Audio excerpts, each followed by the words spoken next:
into, and I'm using the words depression and anxiety, but the way that I conceptualize those things instead of mood and stress is that really it's all a spectrum.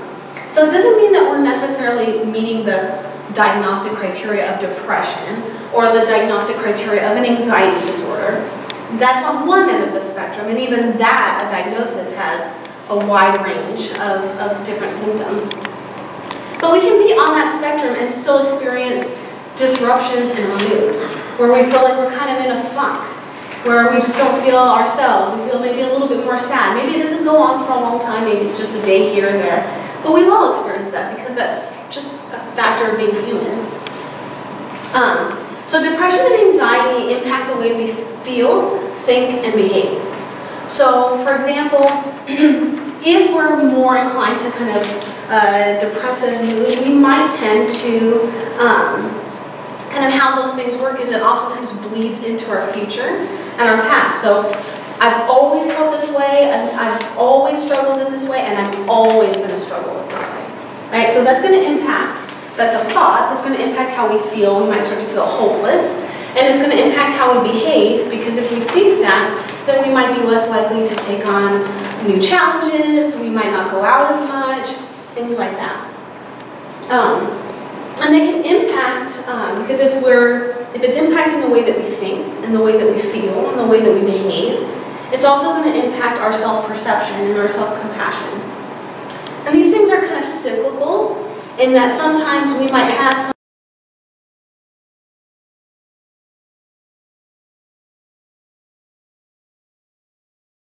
necessarily say it's just like with anything. We're not going to go to the gym and run 1 mile and say like, okay, why am I not like an Olympic runner at this point, right? It's about the consistency. That's when we see the improvement.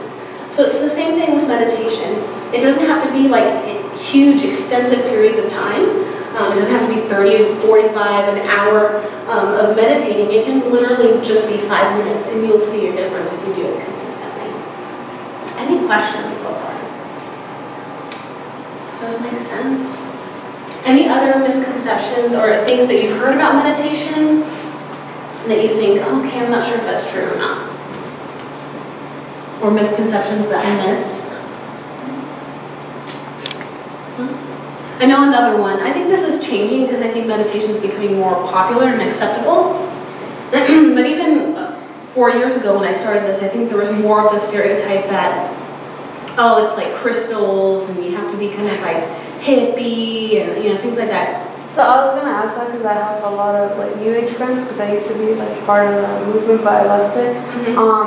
So they have that connection to meditation, and most people view it as that. Yeah. So I've never really seen like the other perspective. Yeah, and definitely, I mean, part of meditation is saying like, I'm not going to put, and we'll go over this, labels of good or bad. Like if that serves that person, that's great. The way that I incorporate meditation into my therapy and into the group is a much different way of not necessarily like the spiritual piece of it, but more about connecting to ourselves in terms of understanding our experiences or feelings or thoughts, things like that. I'm sorry. I was curious because a lot of people, some of my friends do, they meditate, and some of them, they meditate just more like because of inner peace and just be more in tune with themselves. But some of them also do it with the addition to like, how much of it's called mantra, and but is that not like meditation? Because I would think meditation is like you don't really say anything out, like say it to yourself,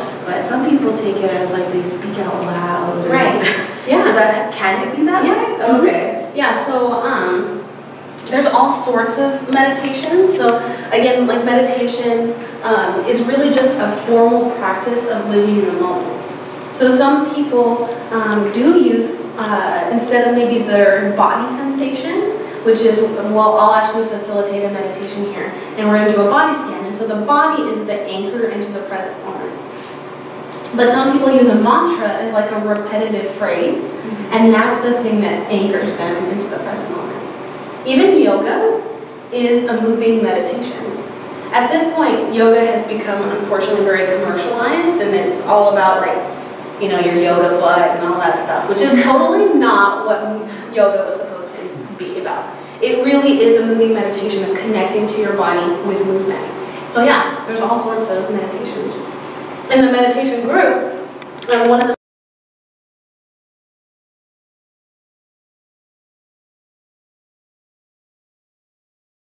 your feet on the ground, have backs against the chair, because it allows you to have contact with something that can remind you of you being here in this present moment.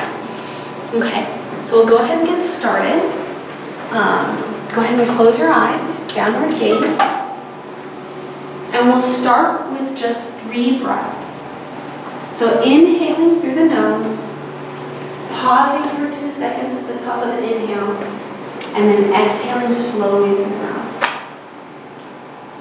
Really seeing if you can elongate the inhales and the exhales, making them really intentional and purposeful.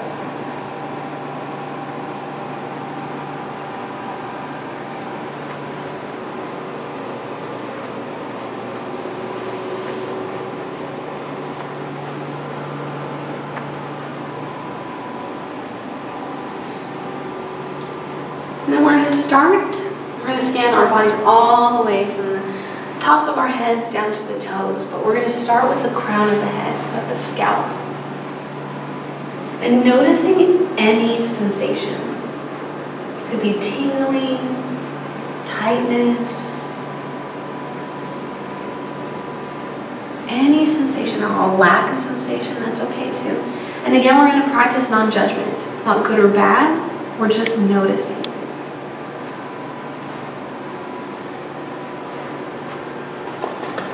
And then we're going to allow our attention to drift down to our foreheads, the space between your eyebrows. Noticing if there's any tension or gripping. And if you can, soften it just a little bit. Into your eyes. Even if you have your eyes closed, seeing if you can notice the light coming in through your closed eyelids. Really feeling your eyes and your eye sockets.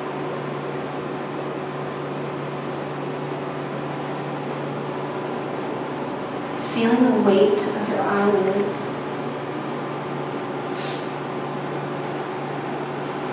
And going down your nose and feeling the air coming in and out of your nostrils.